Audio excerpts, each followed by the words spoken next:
Bueno, la idea surgió desde en el sentido de que hay muchas actividades de montaña. Técnicamente se habla de 14 actividades deportivas de montaña, desde el trekking, que es lo más accesible, hasta trail running, escalada en hielo, escalada en roca, ascensos, esquí. Bueno, también hay otras actividades menos practicadas como el barranquismo, pero para todas esas la base, de algún modo, es el entrenamiento. O sea, a veces uno va a la montaña de vez en cuando, voy en el verano o fui un día y resulta que estoy cansado, no tengo el físico preparado y me di cuenta que el mayor aprovechamiento siempre es el trabajo previo y por eso es que entrenamos. Bueno, eso te lo vamos a dejar a vos. Entonces, por qué este webinar de entrenamiento de fuerza para la montaña? Porque mientras uno mejor esté entrenado, mejor esté físicamente, eso va a significar una seguridad en la montaña. No es lo mismo una persona que esté bien físicamente que aquel que no. Por una cuestión de disfrute, mientras mejor estoy físicamente, más puedo avanzar, más puedo caminar, mejor puedo disfrutar, no sé, una escalada en roca, por ejemplo. Y también por una cuestión de efectividad. O sea, el deporte que yo practique, en la medida que estoy entrenado para ese deporte, es que yo también puedo practicarlo realmente, ¿no? Entonces, bueno, también tiene ese sentido. El disfrute es lo que todos vamos a hacer, por más que sea diversa la actividad, la seguridad y también la efectividad. Así que bueno, Gastón, le damos la bienvenida también a Gastón, que es montañista, es del palo, es del ambiente.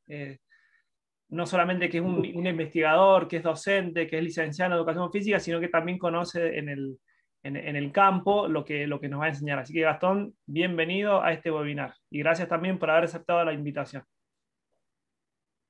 Bueno, buenas noches entonces a todos y todas las personas que se han conectado esta noche y bueno, que han decidido que nos encontremos hoy.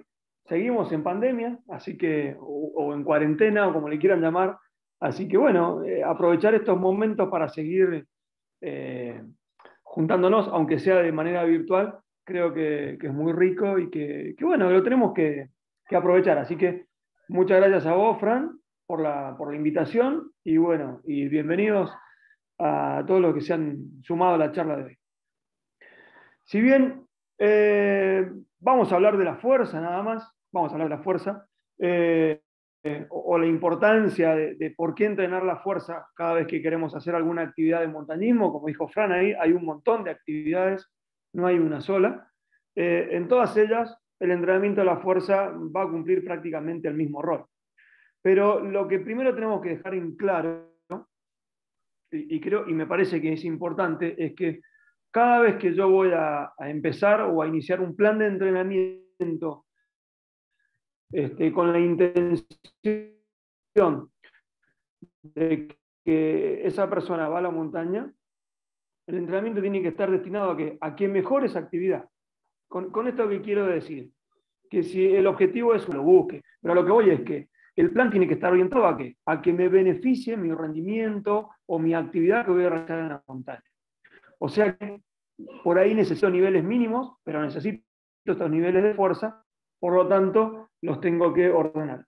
Este mismo concepto lo podemos llevar a la parte de la resistencia aeróbica o a cualquier otra cualidad que nosotros necesitamos para la montaña. Si no, no es necesario entrenar aeróbicamente como para correr una maratón, ni tampoco entrenar la fuerza e hipertrofiar de una manera excesiva para ir a la montaña.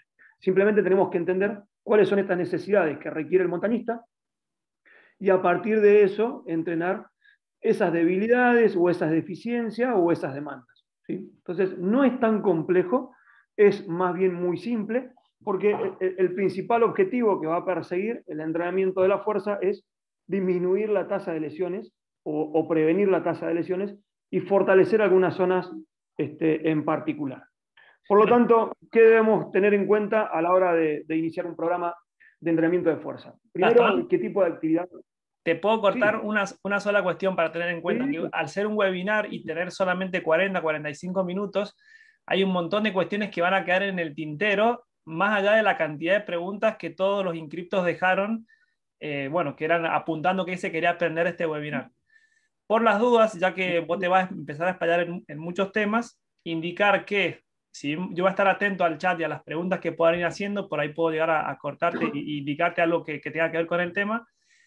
Avisar que al final del webinar vamos a hablar vamos a dar los parámetros, hay un curso que es decir, tiene mucho más tiempo, hay lugar a las preguntas, está abierto los micrófonos para que el que quiera aprender más y adentrarse en lo que es la planificación de un entrenamiento lo pueda hacer, que va a ser de un curso de 6 horas en mayo, y bueno, lo vamos a dejar después, que es justamente la planificación del entrenamiento físico para la montaña, tanto lo aeróbico como la parte de fuerza. O sea, digo, van a quedar muchas cosas, por ahí el que quiera después anotarse en ese curso, creo que le va a servir muchísimo. Tal cual, tal cual, tal cual. Así que vayan dejando si quieren sus preguntas en el chat. Vamos a ver que hay cuestiones que por ahí pueden ser preguntas muy, muy específicas, que demanda una serie demanda más tiempo principalmente. Entonces, por ahí el curso va a estar destinado a aquellos que quieran profundizar mucho más el tema. Hoy un poco es compartirle algunos tips y algunas cuestiones básicas que creemos que las podemos compartir con todos ustedes, que van a la montaña o que están por empezar a ir a la montaña. Así que Francisco va a estar atento a las preguntas de las que vayan dejando en el chat y las vamos a intentar responder si son fácil y no demandan mucho tiempo. Si no, para más profundidad va a estar la capacitación. Bueno, como decíamos recién, hay dos cuestiones que hay que definir a la hora de empezar un entrenamiento, es decir, qué tipo de actividad de montaña va a hacer y qué tanta experiencia tiene. Principalmente, ¿por qué? Porque si nunca ha ido esta persona a la montaña, tiene una idea básica de cuáles pueden ser las demandas físicas, y resulta que cuando va, ni se acerca a lo que se esperaba o a lo que él pretendía de que podía ser este desgaste, y creo que por ahí a la mayoría les ha pasado. Entonces, es importante, primero, si no se tiene experiencia, consultar con algún compañero que haya ido o con algún profesional que se esté dedicando a esta parte. ¿Sí? Porque no... principalmente para no perder tiempo.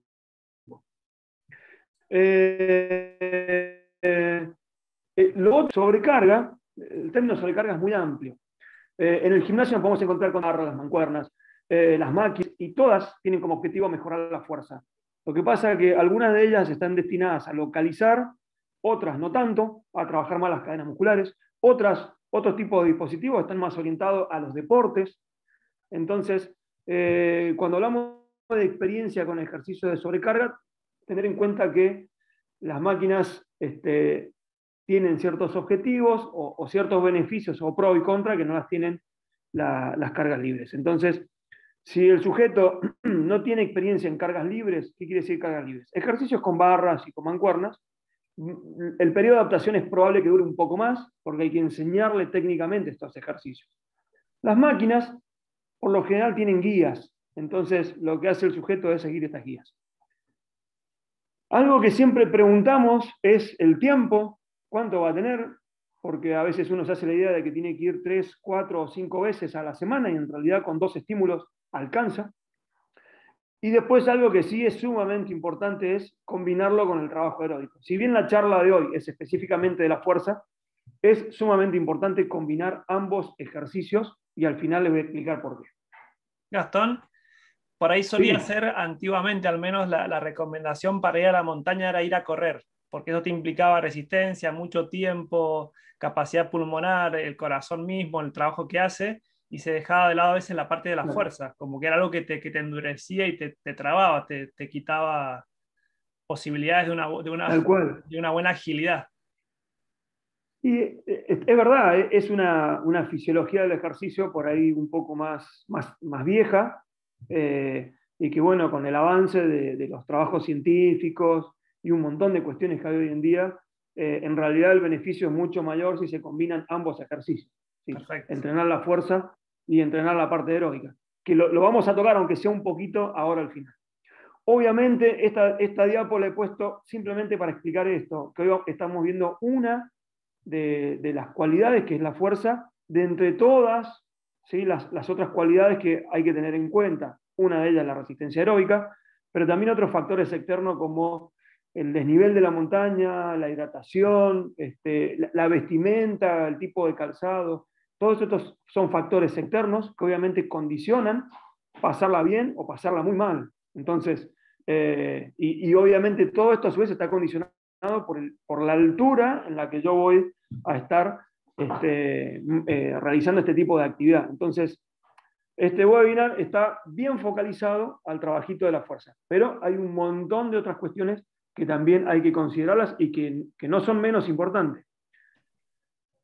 Bien, definamos entrenamiento de la fuerza. ¿Sí? ¿Cuál es conceptualmente qué significa entrenar la fuerza muscular? Simplemente es esto, es emplear diferentes métodos, que métodos podemos entenderlos con métodos como el propio peso corporal del sujeto, las cargas libres como las barras, las mancuernas, los elásticos, las máquinas, todos estos dispositivos de sobrecarga tienen como objetivo cosas, incrementarle los niveles de fuerza a un sujeto. ¿Para qué? Para vencer o resistir un tipo. Pero siempre que hablamos de fuerza, por lo que sobrecarga, la única forma de hacer sobrecarga es ponerme gigante, como está acá Arnold. Y en realidad esto demanda, primero, que este tipo de físico hoy en día no se consigue con algunas sustancias que no son legales. Pero aparte de eso, lleva muchísimo tiempo hipertrofiar. Por ahí los clientes que hemos tenido creen que hipertrofiarse así es fácil y que demanda poco tiempo. En realidad no, es totalmente un mito. Esto demanda muchísimos años con una dieta adecuada y con un montón de cosas. Pero la gente todavía sigue asociando que cada vez que alguien va a hacer trabajo de sobrecarga o pesas o trabajo de fuerza, cree que va a hipertrofiar de esta manera. Y es imposible con dos estímulos, como estamos proponiendo, llegar a estos niveles de hipertrofia que ni siquiera los necesitábamos, salvo que el montañista estéticamente quisiera hacer algo particularmente como esta imagen. Bueno, el trabajo de fuerza va a ser otro, pero el trabajo de fuerza en realidad está apuntado a otras cuestiones.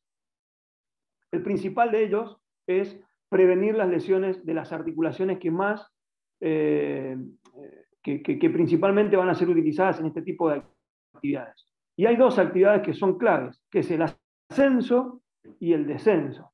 Hay paquetes de fibra muscular que en el ascenso los vamos a utilizar mucho más que en el descenso, y eso es lo que nosotros tenemos que darnos cuenta a la hora de diseñar un trabajo de fuerza.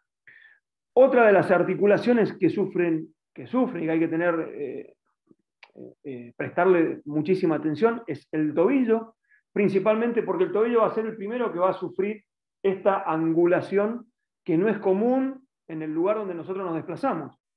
Salvo que vivas en alguna provincia donde tenés cuestas, como puede ser Catamarca, como puede ser Córdoba, u otras del norte, por lo general las mayorías son planas. Y los lugares de entrenamiento, ¿cómo son los terrenos? Planos. Entonces, con el principal desgaste físico que se van a encontrar cuando vayan a la montaña, es que el tobillo está en una inclinación que no es normal, y acá es donde nosotros tenemos que empezar ya a focalizar el entrenamiento. El tobillo, la rodilla y la cadera. Cuando yo altero la angulación de una articulación, me va a alterar también las demás.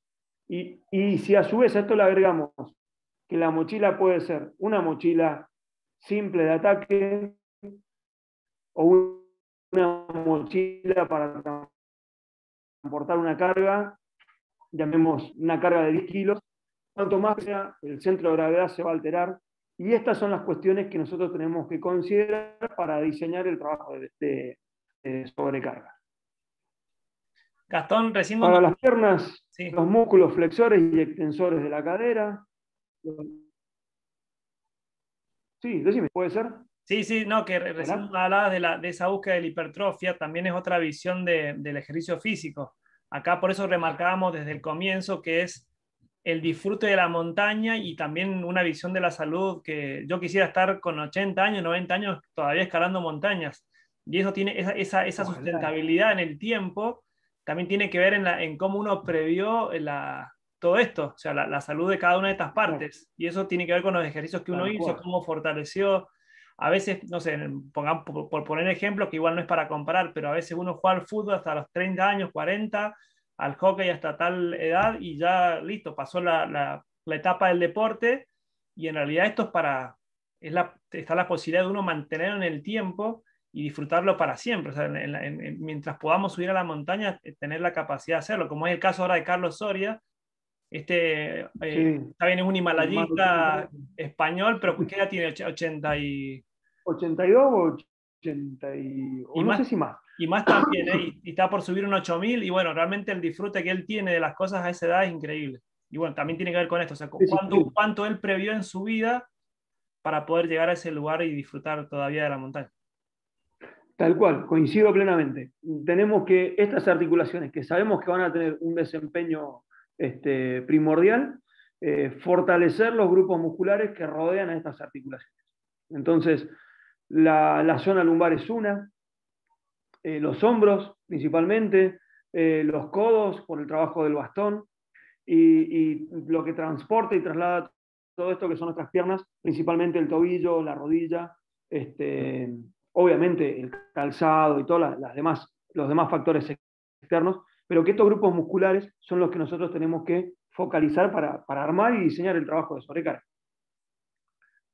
Ahora, hay algo que por ahí uno, si bien me voy a meter en un aspecto muy de fisiología, que si hacemos el siguiente ejemplo, si nosotros vamos a hacer un trekking simple, donde puedo mantener la marcha de manera continua, ¿qué pasa internamente en estas zonas o en estos paquetes de fibra muscular que estábamos viendo aquí?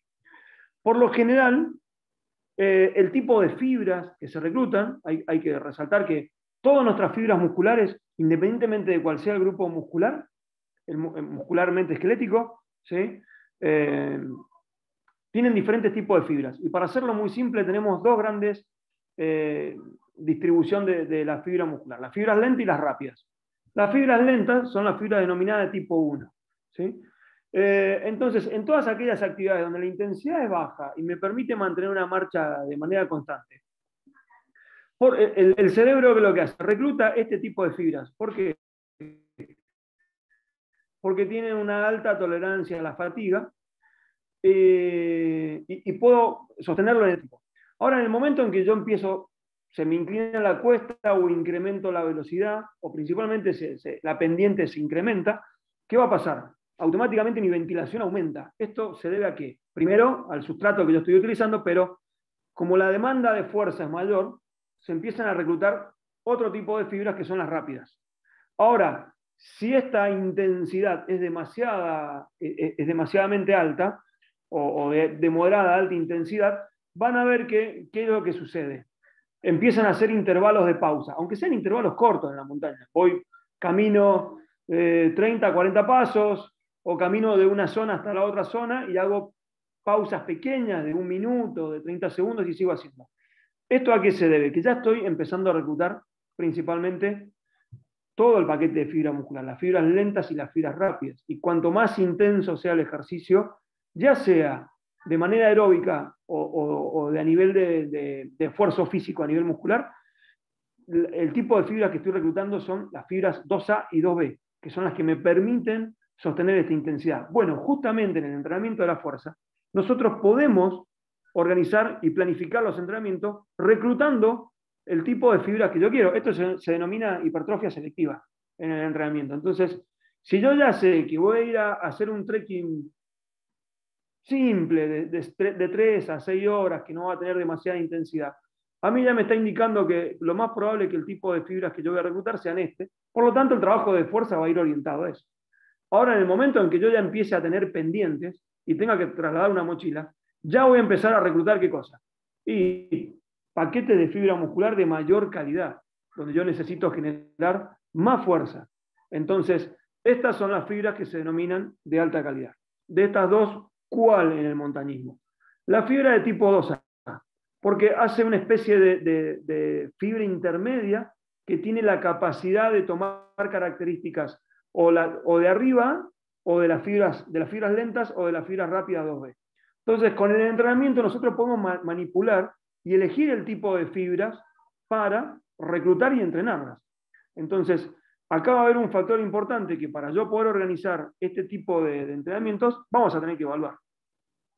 Entonces, para la planificación, una planificación general, y por ahí con Francisco hablábamos, bueno, tomemos un término medio, digamos, que no sea un trekking, ni tampoco ir a hacer ascenso a la Concagua o a una montaña arriba de los 5.000 metros. Hagamos algo que más o menos todos podamos coincidir. Una montaña entre 3.000 y 4.000 metros.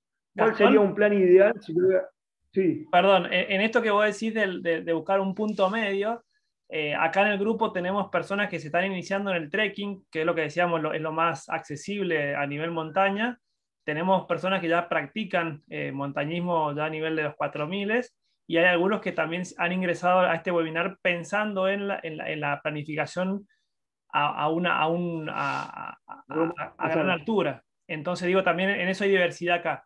Y después eso que decías vos, es verdad que a veces uno va a la montaña porque va a hacer un trekking de 3 horas, de 4 horas, depende también lo que decías vos, la capacidad de cada uno, en cuánto hacen 3 horas, y después, bueno, algo un poquito más alto, no sé, la Sierra de Córdoba, por ejemplo, ya una caminata más intensa que te puede implicar ya un 3000, acá en Mendoza un 4000 y ya después pasar a ascensos más grandes. Te hago como una acotación nomás. La persona que está yendo mucho tiempo a la montaña, de algún modo está como que su entrenamiento también es la práctica constante del montañismo. Entonces, bueno, tendrá Tal que, cual. o sea, eso que decíamos, planificar en el estando en la ciudad, en el llano, cómo planifica. Y aquel que es más distante en el acceso a la montaña, bueno, con más razón, recién en diciembre estoy yendo al Lanín, por ejemplo. De hecho, creo que se había inscrito porque tenía que ir al Lanín. Bueno, recién en diciembre voy a ir al cerro. Bueno, es distinta también la aproximación. Tal cual. Va a depender mucho en qué ciudad vive cada uno de los que hoy está acá escuchando este webinar. Eso es clave porque uno de los entrenamientos específicos que vamos a proponer tiene que ver con esto, con hacer trekkings, ¿sí? Y en lo posible buscar pendientes y hacer trekking incluso con la mochila. Porque lo peor que te puede pasar es llegar a la montaña y no haber llevado medianamente fortalecido tus hombros o la zona del trapecio. Por lo tanto, vas a ver que lo vamos a proponer como ejercicios específicos dentro de la planificación. Hay que, en la medida que se pueda, hay que tenerlos en cuenta. Entonces, un ejercicio específico de sobrecarga sería ir a hacer un trekking en pendiente. Si no hay pendiente, bueno, como mínimo debería ser colgarse la mochila y poder salir a hacer una caminata larga, ¿sí? Con peso en el cuerpo. ¿Para qué? Para ir viendo también cómo el plan de entrenamiento va teniendo efecto y en qué zonas son las que yo puedo empezar a ver que se encuentran débiles y en cuáles de ellas no, y el entrenamiento está dando efecto. Ahora, en cualquier planificación necesitamos sí o sí pasar, a ver, esta propuesta también es pensando en alguien que va a empezar por primera vez el gimnasio, porque esta primera etapa o este primer periodo que se denomina adaptación, por lo general, ¿qué hacemos?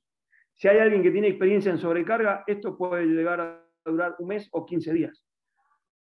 Porque lo que hacemos simplemente, creo que es ver la técnica de los ejercicios y medir los niveles de fuerza. Y automáticamente, ¿qué hacemos? Pasamos a la segunda etapa. La planificación está dividida básicamente en 3 momentos. Un primer momento, que es el de adaptación, un periodo específico, ¿sí? Que le denominamos periodo específico 1 y 2, bueno, tienen una diferencia entre uno y el otro, y un periodo que nos preparamos previo a la cumbre. Entonces, en el periodo general, vuelvo a repetir, si el sujeto no tiene experiencia, y lo más probable es que el periodo de adaptación dure 2 meses, que son 8 semanas, entre 8 y 12 semanas lo que una persona tarda en adaptarse rápidamente, porque las primeras adaptaciones son del sistema nervioso, cuando yo empiezo un trabajo de sobrecarga. Las intensidades van a ser muy variadas, van a empezar las primeras semanas a intensidades muy bajas, y en la medida que vamos terminando el periodo de adaptación, vamos a utilizar intensidades más altas. ¿Cuándo termina el periodo de adaptación? Cuando evalúo. Si cuando yo evalúo la fuerza, significa que culminó el trabajo o el periodo general de adaptación. Depende, vuelvo a repetir. Si tienen experiencia, no tienen experiencia, si conocen los ejercicios o no conocen el tipo de ejercicio que vamos a utilizar. Gastón, preguntaban qué es un ERM, la pregunta técnica del cuadro. Ah, perfecto. Ah, bien. Bien, es una repetición máxima. ¿Sí? Es una, si bien no se evalúa, sí se tiene en cuenta para poner la intensidad de trabajo. Lo más común hoy es estimar la repetición máxima a través de 3 a 5 repeticiones. Que eso lo hace el profesor que está a cargo del gimnasio, que por lo general es un profesional de la ciencia del ejercicio, ya sea un técnico, o un profesor de educación física, o un instructor. Esto es algo básico para alguien que está a cargo de un gimnasio. Entonces, la evaluación aquí termina con ¿qué? Estimando la fuerza máxima, que es lo que se denomina una RM. Dentro del periodo específico, a mí me gusta dividirlo en dos. Y como estamos hablando de entrenamiento, esto tiene una cuestión holística, es decir, son criterios y por ahí gustos de cómo ordenar la planificación. A mí me gusta dedicarle un periodo a intentar mejorar la fuerza máxima. Con un mes puedo mejorar muchísimo los niveles de fuerza. Ya les voy a mostrar un trabajito enseguida. Puedo mejorar hasta un 20%, entre un 10 y un 20% los niveles de fuerza.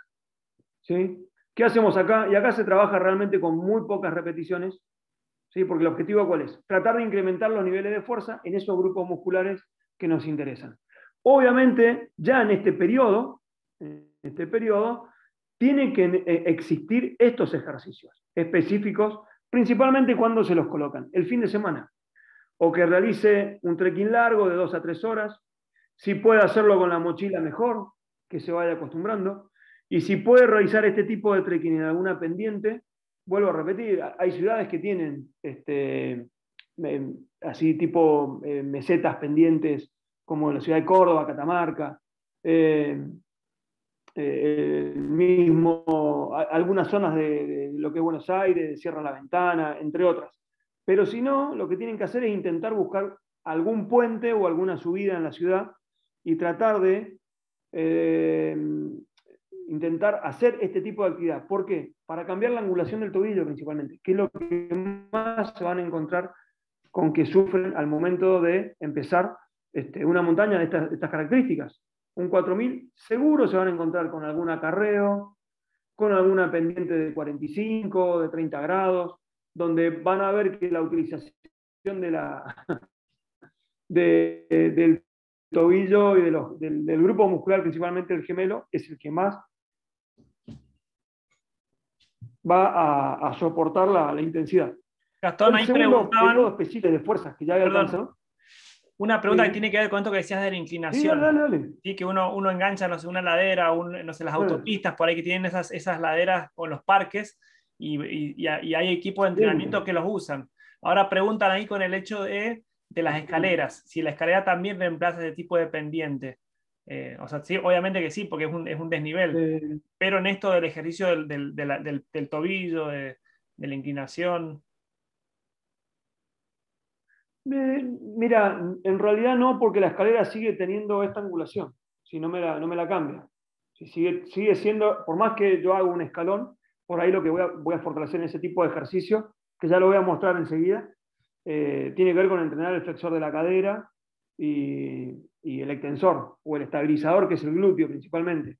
Pero no, necesitamos algo que esté marcada la pendiente y no con un escalón, Claro, está porque eso es lo bueno. que a vos te va a alterar la posición.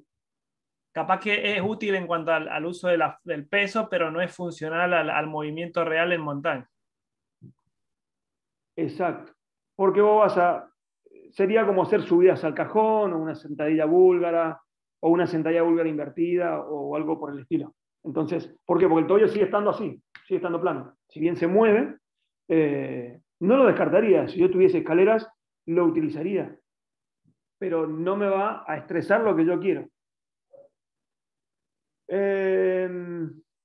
Bien, este segundo momento, ¿qué es lo que hacemos? Es trabajar la resistencia muscular. ¿Qué quiere decir esto? Y no voy a dejar de trabajar la fuerza. Hay una forma de organizar el ejercicio para no perder lo ganado en el periodo anterior, pero voy a darle importancia ¿a qué? A entrenar la resistencia muscular. Es decir, acá por lo general son series muy largas, pero muy pocas, ¿sí? Y con muy poco bajo peso, pero lo que estamos intentando buscar, ¿qué es lo que es? La resistencia. Incluso acá andan muy bien los circuitos, o series aisladas, o cuestiones por el ejercicio.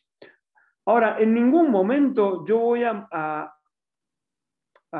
localizar el grupo muscular. Ya van a ver ahora cuando plantee algunos ejercicios, Jamás voy a hacer un ejercicio donde aísle el cuádriceps solo, como puede ser la camilla de cuádriceps. No, siempre voy a tratar de buscar un ejercicio que me trabaje la cadena muscular completa. Bien, ¿qué tengo que considerar previo a la cumbre? Descargar y descansar. ¿Sí? Había un famoso lema soviético que era descansar para rendir más. Exacto, una semana antes yo hasta incluso puedo no hacer más pesas. Si la semana anterior a la cumbre, ¿qué es lo que hago? Nada, si yo quiero. Nada, porque lo que me va a generar es una supercompensación. Entonces, la semana anterior al trabajo de pesas, no hago nada, o a lo sumo hago una sesión donde voy a tocar la fuerza y nada más. Y de una manera muy particular que se denomina trabajar en zona boga, se llama. Trabajar en zona boga significa tocar la intensidad sin estresar y sin ir a la fatiga. ¿Para qué? Simplemente para mantener los niveles de fuerza. Pero vuelvo a repetir, si tengo buenos niveles de fuerza, yo la semana anterior a ir a la montaña lo daría totalmente libre de descanso. Y el sujeto llega mucho mejor preparado. Algo parecido pasa con el trabajo aeróbico. Una semana antes también disminuimos la carga o hacemos una sesión o algo por el estilo. Nos pasó Ese sería sí, en una excursión a un 4000 que también había una integrante de esa excursión que muy entusiasmada con la montaña, y esa última semana, claro, quería aprovechar al máximo y se entrenó hasta el día anterior. Y yo le digo, pero vos le dijiste, ¿le avisaste a tu entrenador? Sí, sí, y ayer me hizo entrenar, no sé, piernas. Digo, no, es lo peor. O sea, llegó con fatiga muscular y tuvo que quedarse a la mitad del cerro, justamente por descuidar esto, ¿no? tal cual, tal cual, tal cual. Bueno, es una estrategia y que la usamos un montón en casi todos los deportes, principalmente cuando vos tenés una fecha, este, eh, ya por lo general uno sabe cuándo va a ir a la montaña, entonces le permite organizar las cargas Claro. con bastante tiempo de anticipación. Acá Entonces ahí tenemos varios corredores de montaña que también, bueno, esto también es como que lo planifican bien en esto de la es fatiga, de evitar por ahí sobreesfuerzo antes de una carrera y eso. bien, exacto, tal cual, tal cual. Bien, Acá hay ¿por una dónde andamos? pregunta, Bien, pero que dale. me parece que tiene que ver con lo que estás hablando vos, esto de no aislar los ejercicios puntuales de un músculo, o sea, entrenar solamente el tobillo. Porque acá dicen, bueno, como que el entrenamiento funcional de algún modo también es así porque te hace entrenar movimientos. Entonces, bueno, la pregunta es, no sé qué opinás vos al respecto de eso. A ver, yo te doy una opinión. Por ahí las máquinas es como que una máquina quieta, por ejemplo, que entrenás gemelo. Vos te volvés funcional de algún modo a la máquina y no es el movimiento real.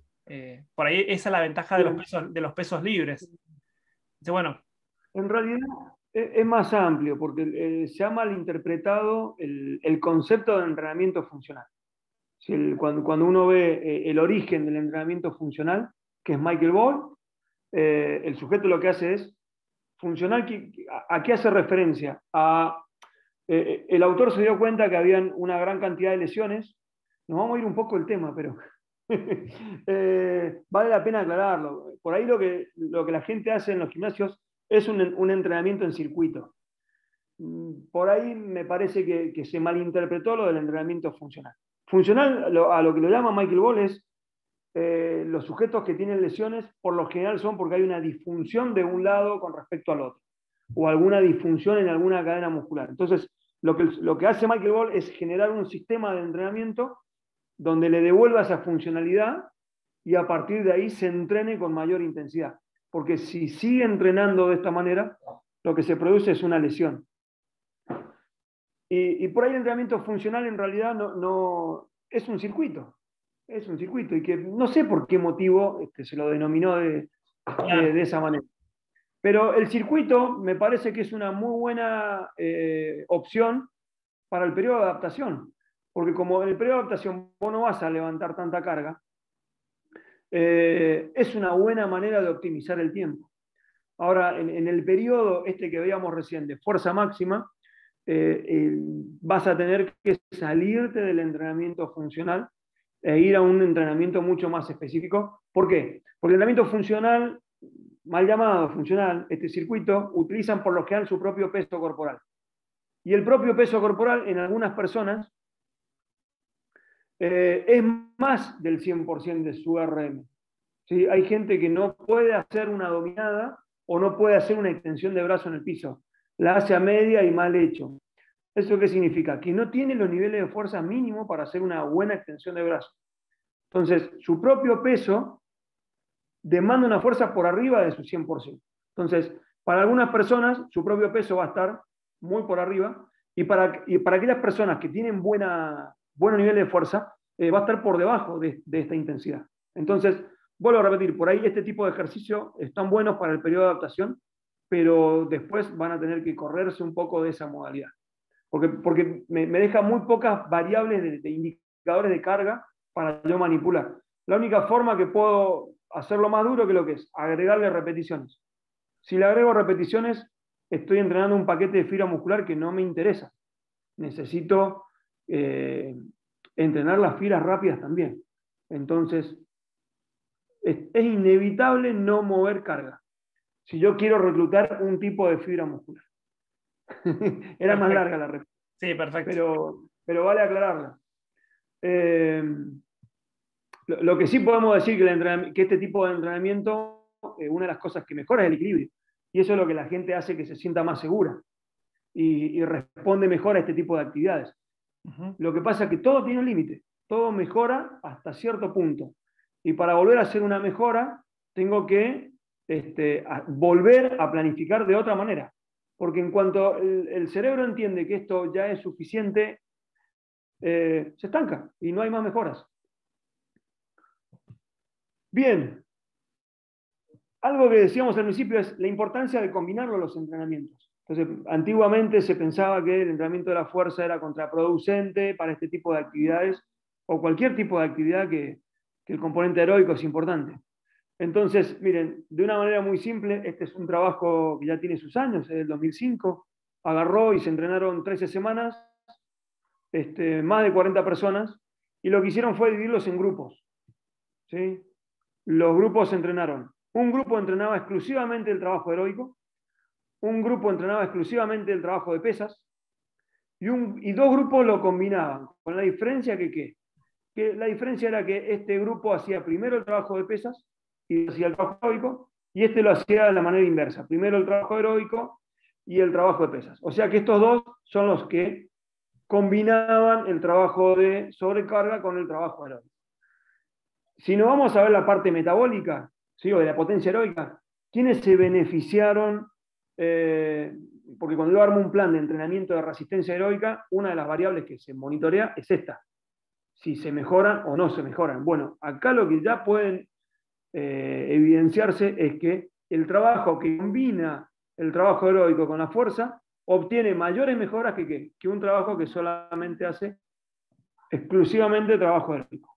Es decir, que algo se benefician. Si nos vamos a ver la velocidad de carrera, fíjense en que otra vez el grupo que siempre obtiene mayores mejoras es el grupo que combina ¿qué cosa? El trabajo heroico con el trabajo de pesas. ¿Con respecto a quién? Al trabajo que solamente hace heroico.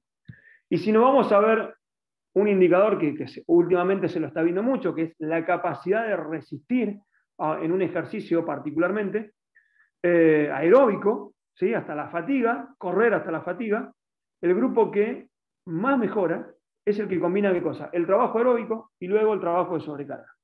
Por lo tanto, fíjense que tiene mayores mejoras con respecto aquí, al trabajo que solamente hace aeróbico. Entonces, el entrenamiento cruzado o el entrenamiento combinado o el entrenamiento concurrente, como se lo suele denominar, o el trabajo de aeróbico más fuerza, siempre se ve beneficiado el componente aeróbico, que si solamente lo entrenara así solito. Entonces, por eso yo le decía que hoy es sumamente, y ya cualquier persona que hace un deporte sabe que hasta en los deportes de conjunto, o en los deportes de tiempo y marca, o acá la gente que está me puede mentir si no es así, que corre en la montaña, el trabajo de fuerza genera ciertos beneficios que impactan en el componente cardiorrespiratorio. Obviamente, sí hay un detalle, y que para mí no es un problema, que cuando yo comparo quién mejora más la fuerza, no el componente heroico, siempre el que más lo mejora es el que entrena solamente la fuerza. Fíjense en aquí esta misma gente, cuando lo medían en los niveles de fuerza, ¿quién aumentaba mucho más? Y solamente quién, el que hacía el trabajo de fuerza. Cuando lo comparamos con el que lo combina, si bien mejoran los niveles de fuerza, y estamos hablando de un 20%, es un montón, a la hora de combinar los trabajos de aeróbicos con fuerza, por ahí el que en realidad se beneficia es el trabajo de la fuerza, o el beneficio del trabajo de la fuerza muscular, no del componente aeróbico. Por lo tanto, cuando yo cruzo los entrenamientos, si a mí me gusta entrenar más aeróbicamente, me voy a ver mucho más beneficiado que si solamente hiciera un trabajo aeróbico. Por lo tanto, es sumamente importante combinar ambos. Volviendo, bueno, esto era para dejar un poco en claro este tema. Volviendo a los grupos musculares que a nosotros nos interesa entrenar, ¿cuál sería, en términos generales, el armado de la rutina, ¿sí? para la montaña? Siempre se inician con los ejercicios de zona media, ¿sí? O sea que los ejercicios de la, perdón, ¿sí? de la zona lumbar, ya sean con o sin movimiento. ¿Qué quiere decir esto? Que hay ejercicios donde yo tengo que sostener mi pared abdominal y mi pared lumbar de forma estática, y hay ejercicios que son dinámicos, es decir, que en estos ejercicios hago extensiones y en estos hago flexiones. Tengo que trabajarlo de ambas maneras, ¿sí? Con respecto a... Entonces, estos dos ejercicios siempre van a estar primero. Si yo les muestro una rutina, van a ver que siempre hay un día, independientemente del día, la zona media va primero, ¿sí? Siempre. Y se la entrena como cualquier grupo muscular. Es muy común en los gimnasios para la abdominal hacer, voy a decir una bestialidad lo que voy a decir, tres series o 4 series de 50 o de 70 repeticiones. Y después para los otros grupos musculares hacen series que van entre 6 a 12 repeticiones. Como si el abdomen fuera otro grupo, tuviese otro tipo de fibra muscular. En realidad tiene la misma fibra muscular. Por lo tanto, se la debe entrenar de la misma manera. Se lo entrena con peso. ¿Sí? Tanto los músculos de la zona lumbar baja como de la zona abdominal, se lo entrena con pesos. Es un mito que esos ejercicios, que esa zona se la entrena con repeticiones así al límite, a la fatiga. Para nada. Entonces, la zona media se la entrena y se la entrena con peso. Y ahí, justamente esta zona, hay una gran cantidad de ejercicios, e incluso muchos que son muy específicos para la montaña. Obviamente le van a seguir los ejercicios más pesados, los que son para los ejercicios de rodilla dominante y de cadera dominante. Que por lo general, ¿qué hacemos? Si la gente tiene buena técnica, el ejercicio lo dividimos en dos. El día 1 van los ejercicios bipodales. ¿Qué son los ejercicios bipodales? Donde siempre el peso va a estar apoyado sobre las dos piernas. Y hay un segundo día donde vamos a trabajar mucho, ¿qué cosa? Los apoyos a un pie, que se denominan ejercicios unipodales, o a un pie. Entonces, si ustedes ven la rutina, hay un día que le dedicamos a ejercicios con 2 apoyos y que el centro de gravedad está bien en el medio, y que cuando trabajamos ejercicios unipodales, el centro de gravedad se nos va a correr no en el medio, sino sobre la mitad de un solo pie.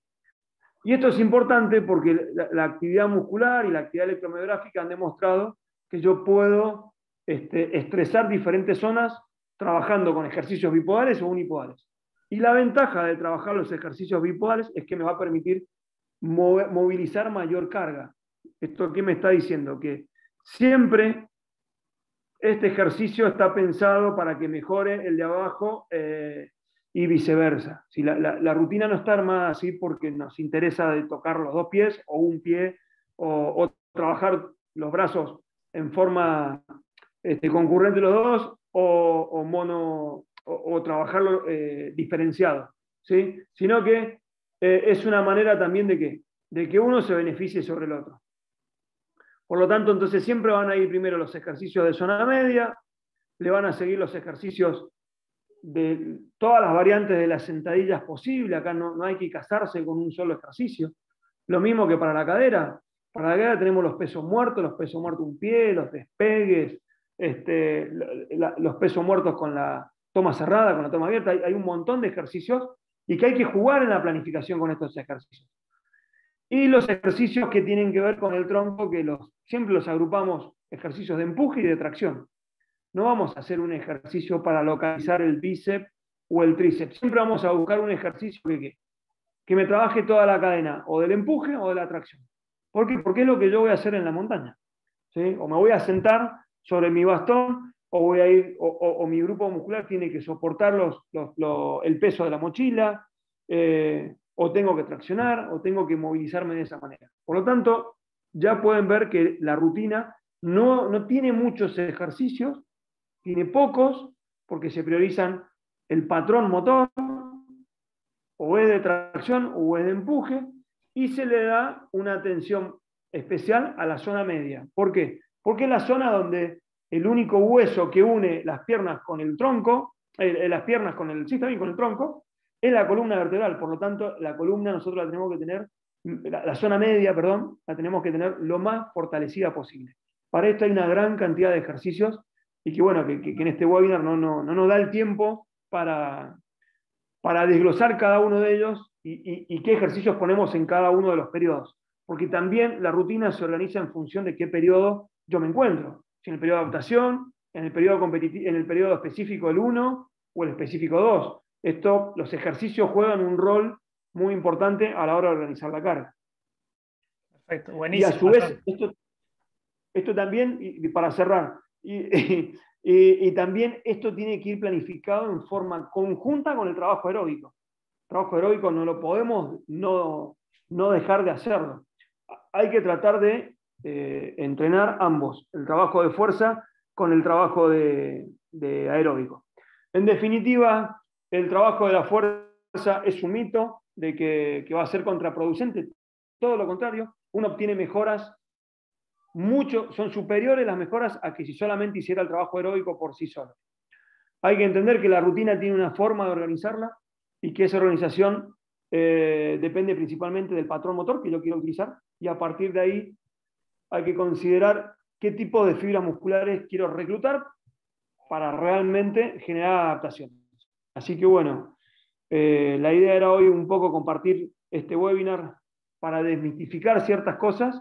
Y obviamente esto lo vamos a profundizar en una capacitación que vamos a estar brindando en el próximo mes, en el mes de mayo, y que bueno, que ahí ya se encarga de Francisco de toda la logística, de información y todo lo demás. Así que bueno, Genial. Esa era un poco la idea. Si tienen preguntas las podemos contestar, y gracias a todos los que se han quedado y que han estado escuchando atentamente. Excelente, Gastón.